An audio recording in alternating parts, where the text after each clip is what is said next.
কবি করছেন কেশিয়ার সাহেব, কিছু কবেন? কর জন্য তাইছি, কব না কি? এই ইমাম সাহেব, আমি এত সুন্দর একখান চেয়ার বাড়িতে সাবানের গুড়ি দিয়ে ধুয়ে সুপা লাগানি দায়া তোমার পিছনে বসি নামাজ পড়বির গেলাম, আর তুমি উঠে কইলে যে চেয়ারে নামাজ পড়ার বিধান নাই। কেশিয়ার সাহেব ঠিকই তো কইছি, একে তো চেয়ারে নামাজ পড়ার বিধান নাই, তারপরে আপনি চেয়ার নিয়ে বইছেন ইমাম সাহেবের পিছনে।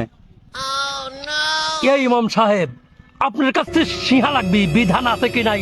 কেন আপনি জানেন না যে আমার এই মালইতে বেতা, আমি চেয়ারে বসে সারা নামাজ পড়ি পাইনি।